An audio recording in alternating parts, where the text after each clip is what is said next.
Hymns, Prayers, and Invitations, the latest album from Rick Lee James, has garnered praise from CCM Magazine, Worship Leader Magazine, UTR Media, and more.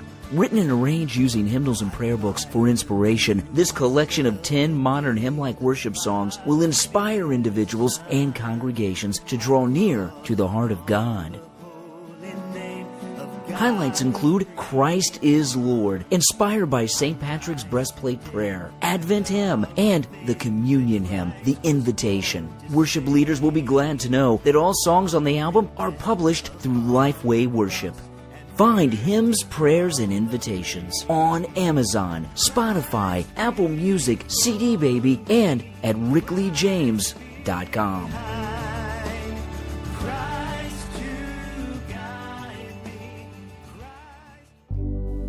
Have you ever thought to yourself, man, I'd like to host my own podcast? Well, guess what? You can go to podbean.com/voices and get everything you need to create, manage, and promote your podcast. I use Podbean every week for Voices in My Head. There's easy uploading and publishing tools, stunning templates, custom domains, social and promotional tools, an embeddable podcast player, monetization tools, and more. It is your all-in-one podcasting solution. With Podbean, you can create professional podcasts in minutes without any programming knowledge. Best of all, everything is mobile-ready right from the start. So go to podbean.com/voices. And when you sign up, use the code VOICES and you'll get a sizable discount. Podbean, for your home podcasting. Thank you for listening to Voices in My Head.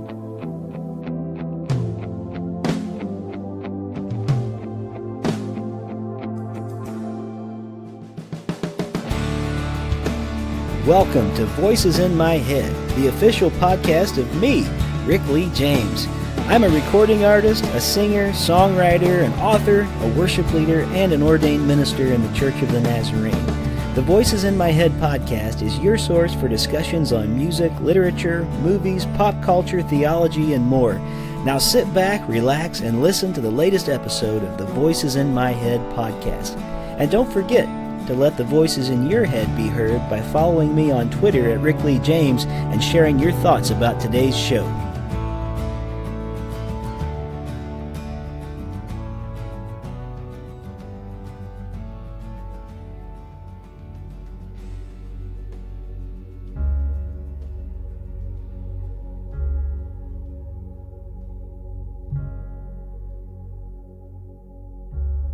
Lord, open our lips, and our mouth shall sing your praise. O God, make haste.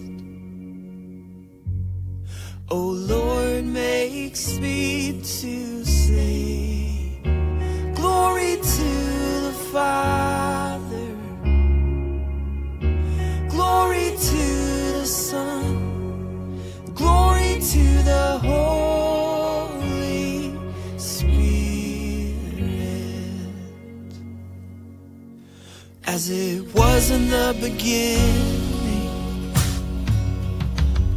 as it is now and ever shall be. Glory to the Father, glory to the Son, and glory to the Holy Spirit.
The song you just heard was World Without End by my guest today on Voices in My Head, Greg LaFollette. Greg has been involved in over 100 records in his career. Between the studio and touring, he has worked with Andrew Peterson, Audrey Assad Waterdeep, Sara Groves, Matthew Perryman Jones, and many others. He has had multiple placements in international advertising campaigns with his band Trouvere and has written and co-written many songs that have appeared on others' records. His latest project is Songs of Common Prayer, an album whose lyrics are taken from or inspired by the Book of Common Prayer. Greg, welcome to Voices in My Head. Thanks for having me, man. Well, I have really been enjoying your new project, and it's been a joy for me to find someone who really loves the Book of Common Prayer and has been able to put it to music. I find that book to be a great source of help for me and even inspiration, and many times when I've written songs, I have turned to the Book of Common Prayer for inspiration. But I have never done anything myself as deeply as you have, immersing yourself in it. And I just want to say at the outset, well done, because it is a great album, and I've listened to it at least 4 times since you sent it to me. So thanks for that. Oh man, my pleasure. I hope it continues to be helpful, useful for you. Well, as we get started today, just tell us about the new album, The Songs of Common Prayer, and how it came about. Yeah, I grew up in a Baptist church in Kansas City, and for most of my formative years I was there, and kind of walked a really common road of landing in non-denominational things, in high school and in college, and trying out some house churches along the way.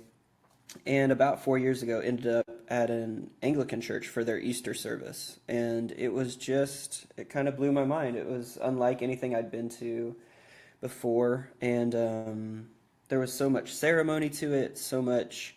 I had so many questions afterwards. And that was really refreshing, actually. What was that about? What was that thing they were swinging around? And, what was that thing they were swinging around? And, why robes, and is it okay? Is that okay? It was just great. So and I was at a time spiritually when questions were more useful than answers for me. And yeah, I just kind of fell in love and with the liturgy at that point. And it wasn't like that Sunday I went out and bought a Book of Common Prayer, but I was at an Anglican church for a few years after that, and learned a lot about all the symbolism in the services, and just receiving communion rather than taking communion. Learned about corporate confession rather than brooding, beating up of myself, Right. And about celebrating God's mercy rather than my brokenness, and just I just learned a lot of lessons from it, and it really helped me in my spiritual journey. So interestingly, now I've been working at a church. It's called Grace Story Church in Nashville, Tennessee, for the last year, and it is a Baptist church plant, still very small, but we do a very liturgical service, actually. Lots of call and response, and we recite the Apostles' Creed each week, and so it's been a really fun adventure trying to introduce this sort of church tradition to people, and trying to inspire people the same way that I was inspired. Well, that's terrific, and I think if you would have said something about that in a Baptist church a few years ago, I would have been surprised by that. But it is interesting to see how much I'm hearing about that anymore, and how churches are really, especially church plants and churches with a lot of younger people in them, they're so attracted to a more liturgical worship that helps us ask the right questions. And so I think that's wonderful that you're involved in a church like that, and it's been a part of your growth as a believer. Now, you know, for listeners who might not be familiar, because not everybody goes to a church or has been to a church of that tradition, if they do go to church, I want to know, just explain to the listener who may not know, what is the Book of Common Prayer? It is basically a historic church document. It was written in the 16th century, so the 1500s, by a guy named Thomas Cranmer. And basically it offers a structure for corporate worship services as well as daily devotions. So there is there are morning devotions, there are evening prayers, there are prayers before meals, there are orders of service for weddings and funerals. So it's kind of basically just a resource, it's a tool to lead yourself and your others in acts of worship. It covers a lot of ground. It covers kind of world peace kind of prayers, and these beautiful church unity prayers, as well as lighten our darkness, Lord, and keep us safe tonight as we sleep, and grace before meals, those sorts of things. So it's a huge resource. It's really expansive. And it's, I grew up thinking it was I grew up with ignorance around this, but I think I was not alone as well. I grew up with a thought that it was a pretty Catholic sort of thing, the Book of Common Prayer. But also, and I say Catholic as in non-Protestant, sure, not as in unified one church. But it was actually, this was actually, the Book of Common Prayer was a centerpiece in the Protestant Revolution, and was a way to kind of incorporate some of the original church's tradition while also making some necessary changes. Yeah. Well, and there's so much in it, and it almost works with like sort of the cycles and rhythms of life and the way that the prayer book works. And like you said, they seem to be prayers for unlimited occasions that are in there. Mm. And I find it to be a very helpful thing for me, because so often for me in church I was always told, and still am, by pastors and people that I'm worshiping with, you need to be a person of prayer, so you need to make time for prayer every day. But so often for me, the only instruction for prayer felt like, well, just sit down and start talking, Mm-hmm. And on one level that's fine, and that is prayer, but for me it's been so much more beneficial to find a resource like the Book of Common Prayer that has people who are wiser than I am, who have actually taken time and thought to teach us how to pray correctly, or how to pray maybe in more appropriate ways, maybe not necessarily correct, but in ways that will help to shape us. And mm-hmm. I think when you combine that, which the Book of Common Prayer and other resources like that are already such good tools for spiritual growth and spiritual formation, but I think there's an extra power to it when someone like you comes along and is able to put these words to music, and many of them are just so close to the original text, in the mm-hmm. Book of Common Prayer. And for me, it helps when I can sing those words and sing them from my heart. They get into my heart as well, that way. And so that's why I think a project like this one is just so valuable. A question I was... Go ahead. Go ahead.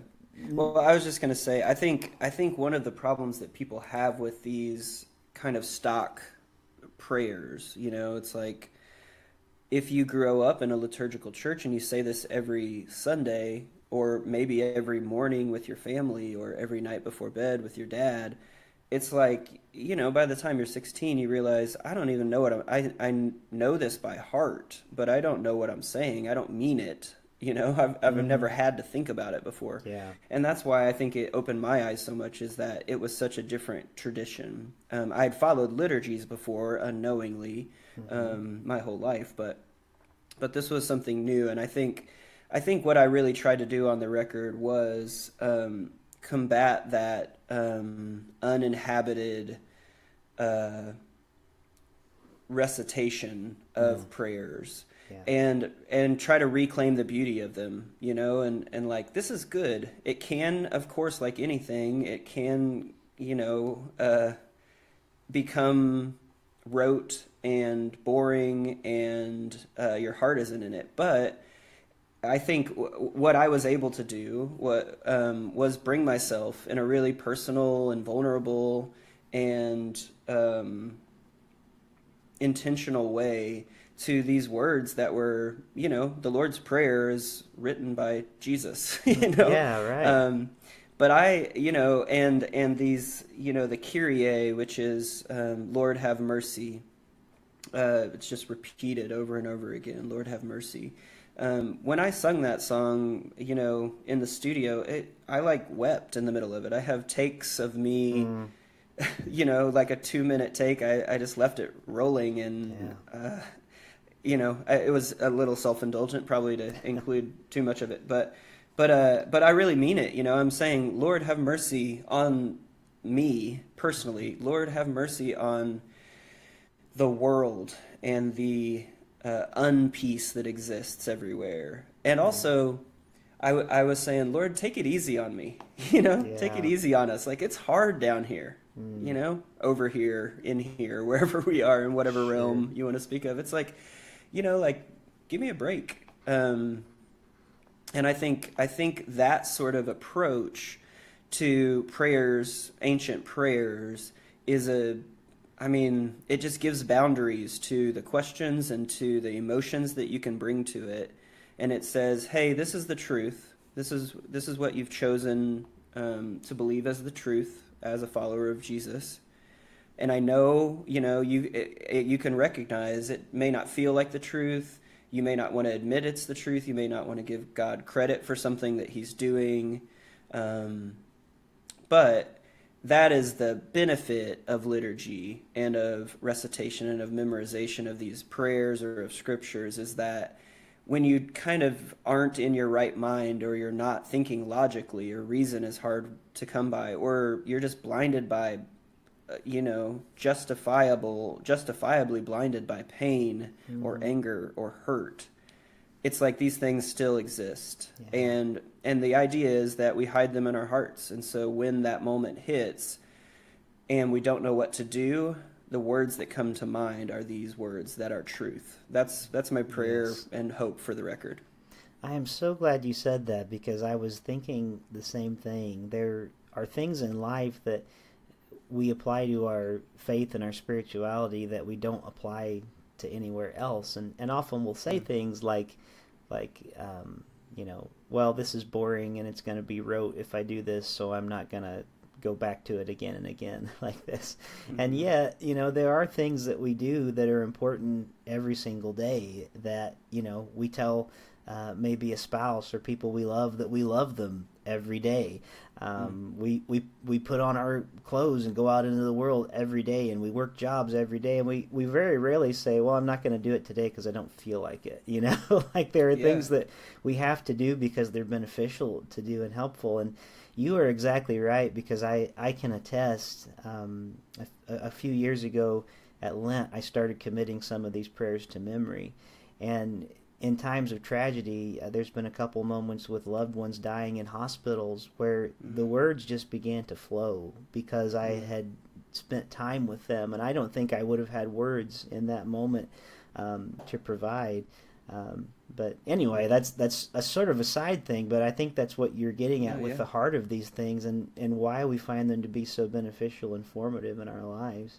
And I also think, even with art, we find ourselves watching our favorite movie over and over again, not bored by it. We find new things to laugh at, or new things to be moved by, or we go back to the museum and we want to show everyone our favorite piece, so we go back to the same piece and stare at it again, or anything like that. We read the same book. I love this Noun book. I read it once a year, or whatever it is. I just think there's, even for our pleasure, I think there's something to that repetition.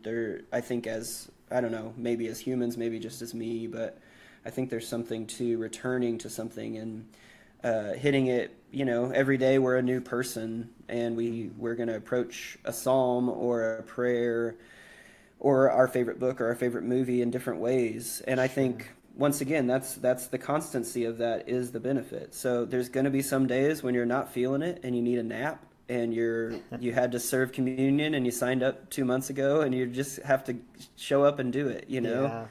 And there are other times when it's like you're raising your hands in worship and you're really feeling it, and you actually feel gratitude, and you want to worship God.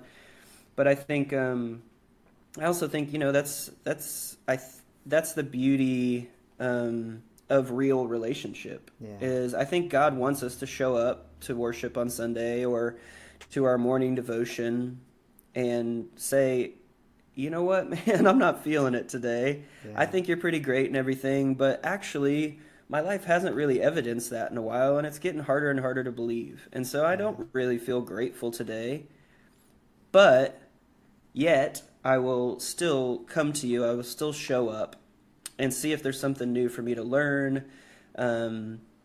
See if there's something new you want to tell me. I'll just sit in silence, or I will say this prayer that's not even my words because I'm choosing to believe it's true, not because I feel that it's true. And so, yeah, I think marrying that emotional honesty with this church tradition is what I'm really wanting to model on the record, and also just inspire people toward, because it's the best way I've learned to live. Just in a real, actually honest, relationship with God. Yeah. Well, it's interesting that, it's been several years ago now. I graduated from Trouvere University in Nashville back in 2000, so it's been a while since I graduated. But I can remember back then in some of my religion classes, they started talking about the Book of Common Prayer. And it was at that point, there used to be a Cokesbury bookstore. I think it's since closed down, but they would have this tent sale every year. And I went, and I think it was there that I found a copy of the Book of Common Prayer. And just as a songwriter at that time, I found this prayer, and I've just used it again and again over the years. There's a prayer you're probably familiar with it, the prayer for church musicians and artists that's in there. And it says, O God, whom saints and angels delight to worship in heaven, be ever present with your servants who seek through art and music to perfect the praises offered by your people on earth, and grant them even now glimpses of your beauty, and make them worthy at length to behold it unveiled forevermore, through Jesus Christ our Lord. Amen. And I thought, I have always thought and still think of that as one of the most powerful prayers for artists, that we could behold a glimpse of his beauty and be able to share it with others. So that leads me to a songwriting question about this, because you're quite a prolific writer anyway. But I wondered, for you, because you were trying to keep so close to the text on this, and being that in a sense, in some ways, many of the lyrics to these songs are already written, in advance. Yeah, totally. But they maybe were in some ways more like a roadmap, than anything else. Was it difficult for you to make the songs feel like something that were your own in the midst of using, really lyrics and prayers that had already been written by another before you? Or do you find that now that it's done, they kind of do feel like your own too? Yeah, that's a good question. I wrote most of this record in a pretty sad time of life, a lot of loss in my life at the time, and I actually I needed the structure of it. I always feel a little I always question myself after I say this, and I'm like, is that true? But I think I didn't really trust myself to say all the things I wanted to say to God, Wow. I didn't want to go too far off of doubt, in the way of doubt or ingratitude or anger toward him, or asking, Job-like questions of like, why didn't you do it this way? It seems like this would be so much easier, Why does there have to be death before resurrection? Why not just resurrection? Why does there have to be an illness or pain before healing? Why not just healing? You're like all powerful, You can do anything you want. Why did you make it this way? And I found these prayers to be the structure I needed to enter into the room with God and be able to then speak my heart and say, I'm really mad at you, which is a really kind interpretation of what I actually said to him. Right. Oh, I'm really mad at you. been there, right? Yeah. There were some hand gestures and there were some curse words for sure. Sure. But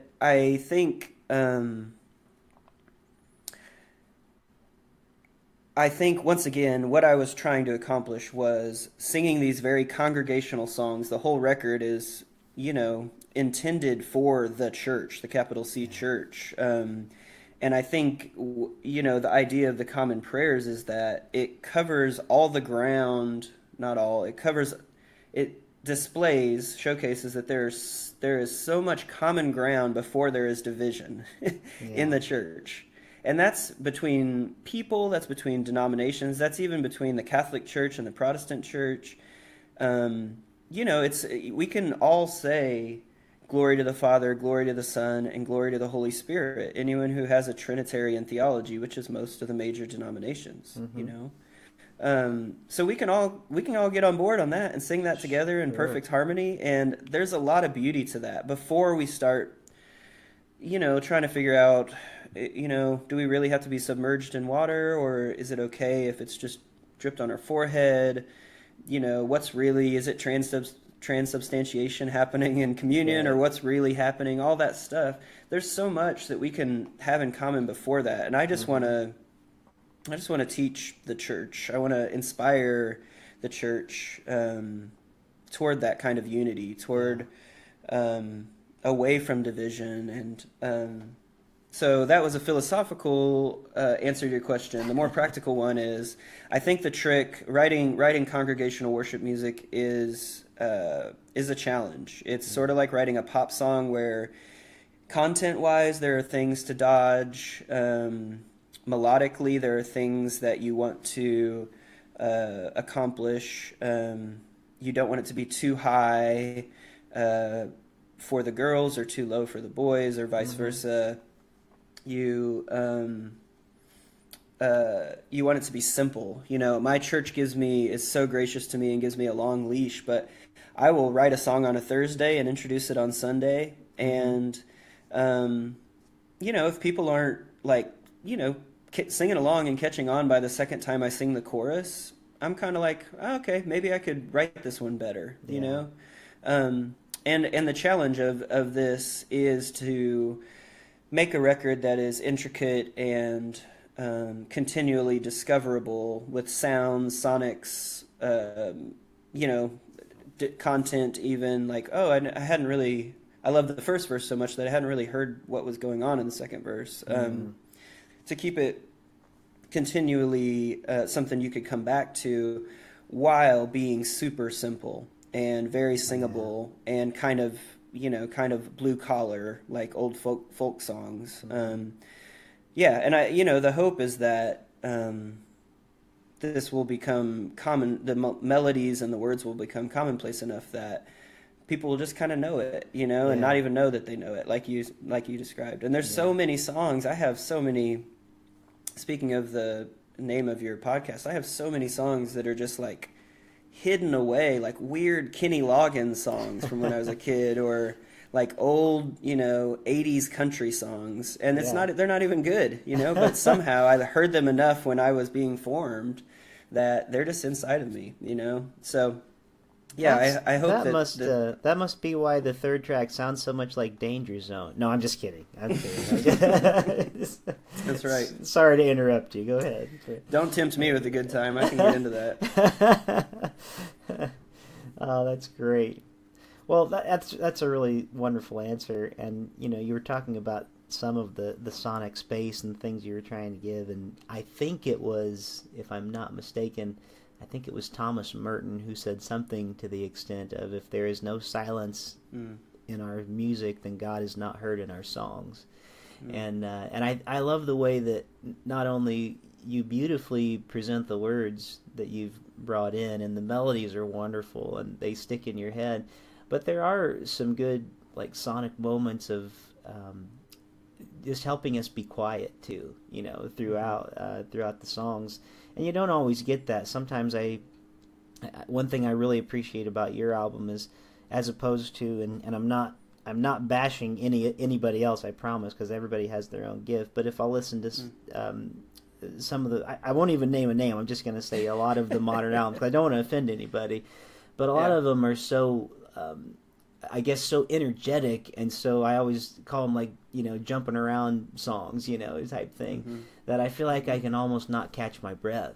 And so it's nice to have a worship album that really, I do think, helps lead us into some different emotional places that we need to get to, and some different prayers than we're used to praying, because a lot of the content that you've brought forth, they're not common things that you're just going to hear on a regular pop song, or even a Christian pop song, and I think it's very beneficial to us in those moments. I think the practice of silence is something that's new to me in the last 2 or 3 years, and people can get scared when thinking about meditation or contemplation or centering prayer, practices like that. But man, it comes down to brass tacks for me. I lead worship for a church that has a ton of young families and new moms. And I realize, maybe I can get them swept up in this energetic song and kind of like whip up some emotion for them. But the thing that they don't get, that I'm almost positive they don't get, and I'm positive because I've asked them, is like a minute of silence and stillness. Because, and God bless them, it's like they're just, every 4 hours they are needed. They are needed to sustain life. And so when I think about like, what might my church need to hear, sometimes even as a musician and as a worship leader, I'm like, I think what they need to hear is nothingness, and then maybe they'll realize, oh man, I am angry. Or, oh man, my ankle hurts, and I haven't even had time to think about myself before. Right. Or to realize, like, man, I've always wanted to be a mom, and I get to sustain life, and I'm so grateful for that. And this is my Father's world, and I really want to sing about it, Or you have been faithful, but so often we're running late for church, and we tumble in, and kind of, I always, when I wasn't working at a church, I would always kind of take the song off, is how I thought about it, And it's like, first song that's presented, I'm just going to close my eyes and breathe deeply and try to know myself as I am entering into conversation with God, and think, what am I bringing to this conversation? Because I think God really desires that and respects and honors that. I think he wants to know, okay, Greg is here, but I can tell he doesn't really want to sing these songs. But man, it sure does mean a lot that he's saying, singing great is thy faithfulness to me, even if he doesn't feel it right now. That feels like a sacrifice of praise, That feels like he's really offering me something, and it's not just his lips and it's not just his words. He is offering his heart in a true way. And what, often and commonly, what our hearts bring into church is heaviness, hurry, sadness, loneliness, shame, just lies, things that aren't true.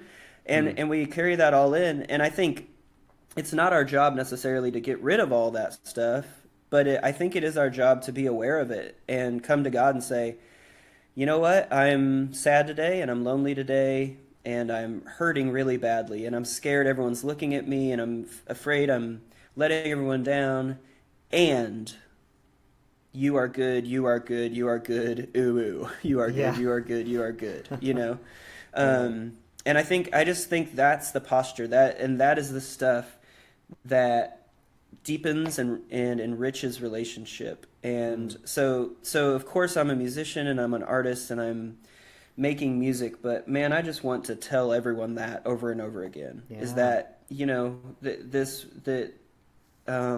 there's a lot there in a relationship with God, and it's not void of lament or of anger or of even guilt and conviction and confession and forgiveness, going both ways. Yeah. I think I don't know how theologically sound this is, but I came to a place where it was like, I think I need to forgive you, at least in my heart, on my side of things. God, I need to forgive you for how you set things up. And I need you to forgive me for being so myopic and short-sighted to not be able to trust that you know what you're doing, and that you're working all things together for good. But that's where I'm at today. I remember that prayer, and I want to love you, but man, it's pretty painful down here, and I'm not there yet. I'm loving you in my covenant and in my showing up, in my faithfulness of not leaving. And that is ultimate love. That is the covenant love that I think God offers us, and we can offer back to him. But it's not always being in love, Yeah. So exactly there are definitely date nights, and there are also, Netflix and ice cream kind of nights. That's true. And then there are the nights where you're cleaning your child's pee off of the floor, and when they walked in the wrong room when they were sleepwalking and peed all over the closet, or there's just things like that. That's exactly right. Are also parts of those relationships, and that's exactly right. That's such a great way to look at this. So, Greg, you've got I think you have a really wonderful outlook on these things, and I'm so grateful that you have written this album for the church. It's already been working its way into my heart, and I think it's going to do that for a great many other people as well. Before we finish our time together, you have some really great guest artists on this album. One of which we're going to be playing a song at the end of the show from your album Mystery of Faith, which is a duet with Sarah Mason. And she wouldn't remember me, I'm sure, but I opened for her back when I was in college many, many years ago. And I always just thought, man, she's a great singer, but I haven't heard a ton out of her lately. So I was so glad to get to hear her on this song. And could you tell us, before we end our time together, just tell us about a few of the guest artists that you had on this project? Sure. Well, with Sarah Mason, it turns out she's still a great singer. Mm-hmm. Oh, whether we get to hear her or not. That's right. Yeah, it's man, she's one of the most emotive singers that I've ever heard, and can just, she'll come in and sing a vocal, and you can say something like, hey, could it be more like Emmylou, or could it be more like Bjork, or could it be more like, the most stylized, crazy, amazing vocals? And she's like, sure, let me have another try, and it's like, okay, well, you did that. So yeah, I knew she was someone, and all the guests, I had, maybe 6 or 7 guest singers, not all featured, but all very important. I think what I was looking for were people who I could trust to do what I just said, to have real, honest conversation with God, even in the very vulnerable place of singing it into a microphone that's going to be recorded and mixed in strangers' ears. Sure. I wanted people that I could trust to have a real presence with God, and she was just someone that I believed that about. And same thing with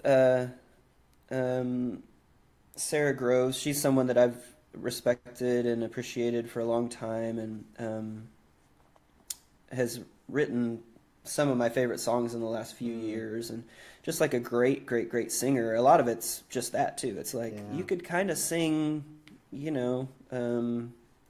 a dictionary to me, and I would think it would be pretty awesome. I think, like you're just that good of a singer, and you've been given this voice that's just amazing. So she was the same way. We had worked on a few projects together in the past. And another artist who I just met for this record was Taylor Linhart. Oh yeah, I reached out. Yeah, I was just at Escape to the Lake with her this year with UTR Media. Yeah. Yeah, she's great. I reached out to a friend, Andy Osenga, actually. Yeah. And I was like, hey, who are the most badass singers? Like who is going to be awesome? And he was like, oh, he mentioned more people that hopefully I will sing with in the future, but she was one of them, and it turned out she was actually in Nashville playing the local show with Andrew Peterson like that night or something. So she came over to my house and we recorded a vocal for an hour, and it was great to meet her, and she's making great music, and she loves the church in a really authentic way as well. And so yeah, and then man, there were so many friends that helped out, great players. I loved recording group vocals. That's something I do on pretty much every worship record that I make, is at the end of the process, invite friends, some singers, some not singers, but just kind of throw a party and a celebration, and once again, encourage people to be honest and truthful in the way they sing and all of that, and just to be themselves and bring themselves to it. And I hope that what happens is that informs the recordings, so that when people listen, it's not something, they don't have to imagine themselves up on a stage with Coldplay. They also don't have to imagine themselves being alone singing the song in their bedroom. But there is a context for them where hopefully they just feel comfortable and wanted around, and invited into singing these songs with me and with the church. That's the goal. Well, that's terrific. Well, we are going to close the show today by playing the song Mystery of Faith that you did with Sarah Mason. And just one more time before we go, I want to thank you and really congratulate you on this project, because I really think it's something special, and I think it's going to be a very meaningful project to a lot of people. And now, is there anything we missed today? I always want to ask my guests just to make sure if there was something that you really wanted to talk about that we didn't get to before we wrap up. I think you did a great job. Oh, well, thank you. Thank you. And thank you for those kind words. I don't want to move on too quickly from them. Thank you. Sure. That means a lot. I don't think you missed this, but I will say I am I'm booking a spring tour, and the goal of this record is not for me to be an artist necessarily or to sell a lot of records. The goal is really to offer these songs as resources for churches to use in their times of worship or as sung prayers. For liturgical churches, it's maybe just a new perspective or a fresh take on something they say every week, and it could be a new option for them. Or, for churches who are non-liturgical and less familiar, it's a way to include some tradition into your service. And so I guess I just want to hammer that home. It makes me feel better about being an artist and getting opportunities like this. It's I can get scared about my ambition, but I really do intend and want. I desire for these songs to be used by the church, and I just hope they're helpful for everyone. I really hope they help. And I hope I'm not saying anything wrong. No, I hope I'm not leading anyone astray in them all. That's a big reason why I stuck to Jesus's words and church fathers' words. So yeah, well, it's hard to go wrong with Jesus. That's for sure. That's right. Co-write with Christ. That's right. Well, the album is Songs of Common Prayer. Greg LaFollette, thank you. Wait, did I say it wrong? LaFollette, right? LaFollette. Yeah. LaFollette. You won't be the last. I'm going to have it by the time we're done today for sure. Well, Greg LaFollette, thank you for being one of the voices in my head this week. You're welcome. It's my pleasure.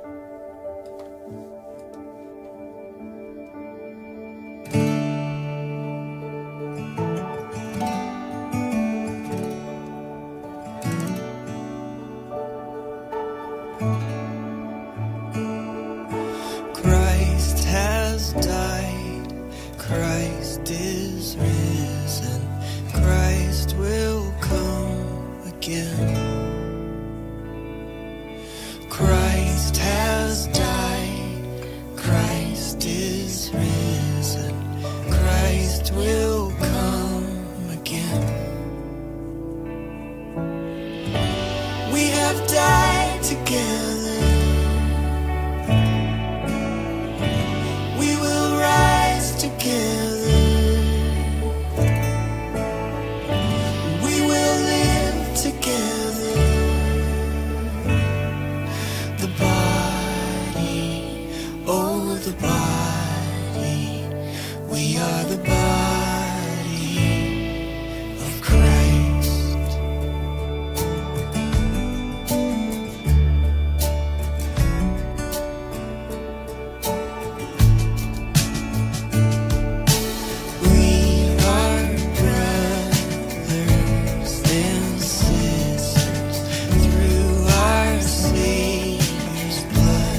Thank you for joining me here this week on Voices in My Head. I hope you'll visit me on my website at rickleejames.com, follow me on Twitter at rickleejames, like my artist page at facebook.com/rickleejames, and keep up to date on what I'm writing on my author page on Amazon. There's also the Voices in My Head Facebook community found at facebook.com/voicespodcast. And if you want to follow my alter ego on Twitter, follow my popular Mr. Rogers quote account found at Mr. Rogers Say. Also, make sure to follow my appearance schedule on my website, and if you would like to have me come to your town to do a concert, a speaking engagement, or a book event, you can book me through my website at rickleejames.com/booking. And it would mean the world to me if you would write a review of this podcast on iTunes. The more positive reviews we receive, the more visible this podcast is on the internet. And now, the benediction. May the God of peace, who raised Christ from the dead, strengthen you in your inner being for every good work, and may the blessing of God Almighty, Father, Son, and Holy Spirit rest upon you and dwell within you this day and forevermore. Amen.